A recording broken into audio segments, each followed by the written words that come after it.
1 अप्रैल से देश भर में कई बड़े बदलाव होने जा रही हैं, जिनका असर आपके रोजमर्रा के कामकाज पर पड़ता दिख सकता है।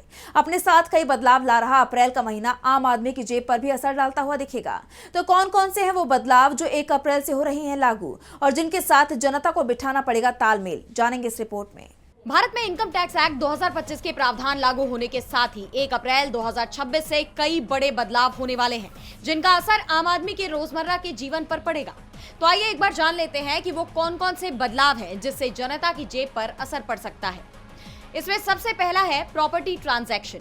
अचल संपत्ति की खरीद और बिक्री पर पैन की अनिवार्यता 10 लाख से बढ़ाकर 20 लाख रुपए कर दी गई है, जिससे छोटे घर खरीदारों को राहत मिलेगी। वाहनों की खरीद में अब केवल 5 लाख रुपए से ज्यादा कीमत वाले वाहनों के लिए ही पैन कार्ड जरूरी होगा, जिससे बजट सेगमेंट की गाड़ियां खरीदना आसान होगा। वहीं होटल बिल पर कैश पेमेंट की सीमा 50,000 से बढ़ाकर 1 लाख रुपए कर दी गई है। इससे शादी ब्याह जैसे आयोजनों में नकद भुगतान सरल होगा।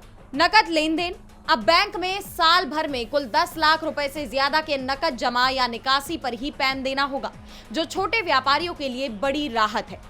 इंश्योरेंस पॉलिसी में पारदर्शिता बढ़ाने के लिए अब हर नई बीमा पॉलिसी को पैन कार्ड से लिंक करना अनिवार्य कर दिया गया है।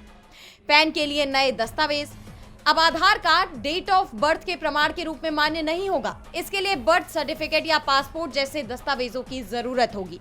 नाम का मिलान, पैन और आधार में स्पेलिंग का एक समान होना अनिवार्य है, नहीं तो बायोमेट्रिक मिलान के बावजूद आपके ट्रांजैक्शन रुक सकते हैं। क्रेडिट कार्ड और निवेश, क्रेडिट कार्ड आवेदन के लिए पैन अनिवार्य है और साल में 10 लाख से ज्यादा के बिल भुगतान की जानकारी सीधे आयकर विभाग को जाएगी।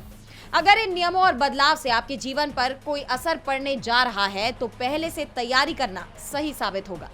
डीबी लाइव की रिपोर्ट।